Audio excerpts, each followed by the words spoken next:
Tribal people were saying, enough, enough, enough. I don't think the U.S. government has paid enough attention. We're here and we need this and we need these services for our people. This idea, this fight for space, has been an ongoing battle for decades. We're going to fight back. We're not invisible.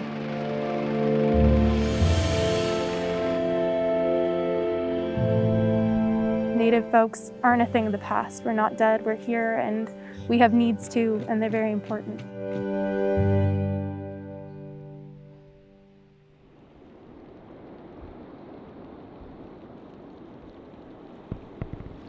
The village comes from a need, and the need really comes from the historical context of the state.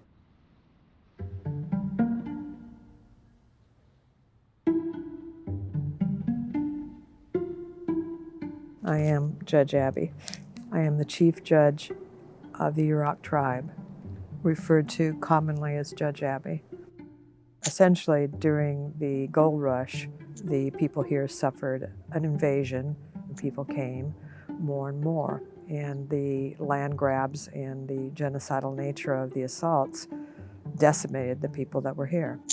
As time starts to go by and we get into the early 1900s, you saw a lot of people moving from the reservations in the north and the south to cities to work in war industry. In the 50s, the government's now once again grappling with the, quote, Indian problem, and relocation was essentially one-way tickets to unknown destinies. And San Francisco was one of those relocation destinations.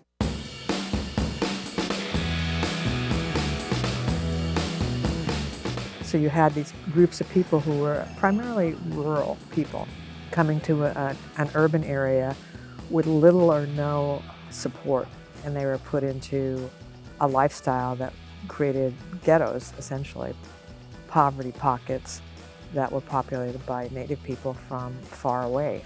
Perhaps we can help the others as they come into a strange area such as San Francisco. I think because such a large influx of our American Indian folks was from relocation and termination policies, Native people fought through it the way we're fighting through it today. They created their own services. They created their own, resources where things weren't.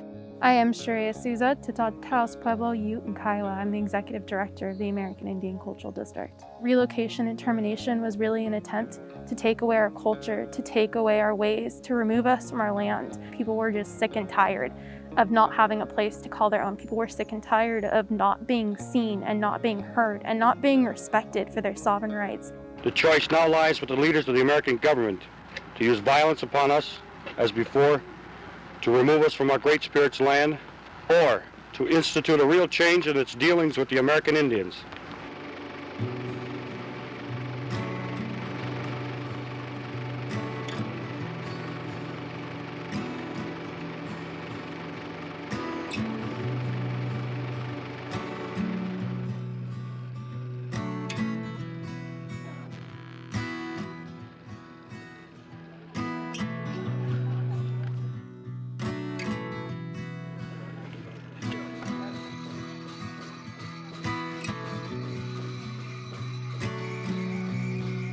The occupation of Alcatraz has a deep meaning for me because my grandmother and my mother were both part of the Alcatraz movement. My name is Dawila Harrison. I am Navajo, Pomo, and Paiute, and I am the Contracts and Compliance Manager here at Friendship House.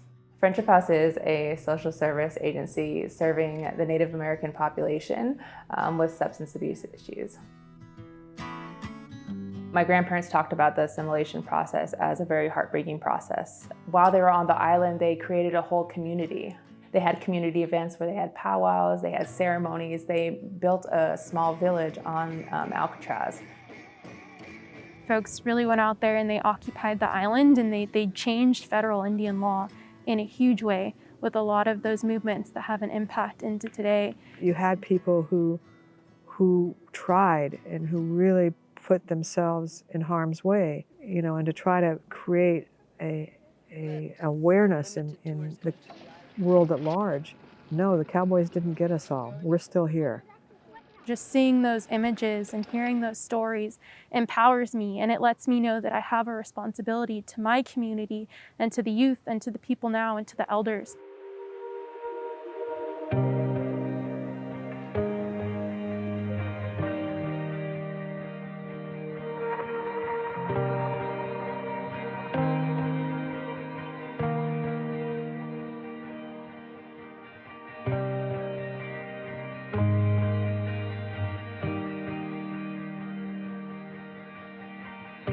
Our community is at least 10 times more likely to be homeless. We've got the highest suicide rates, the highest AIDS rates.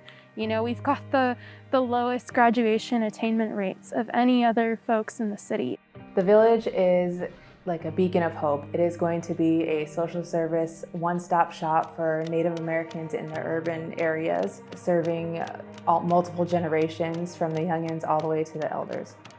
So that our children can come back to something better than what we had, you know, so that we can continue to pass down that knowledge and build that base, so that our elders have a center to go to, so that we can continue to honor them for the knowledge that they give us. I'm hoping that it'll be a turning point to where, you know, the more recognition that we get, the more services that we're able to provide, the more people that we're able to reach. I am hopeful that as we get stronger and that as we get well, we'll be able to expand, help ourselves and help others.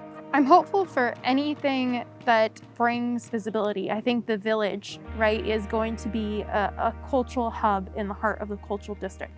I think the cultural district is going to create this place where folks come to the city and they're like, what? Wait, there's Native people here? There's a history here? We're here and we need this and we need these services for our people.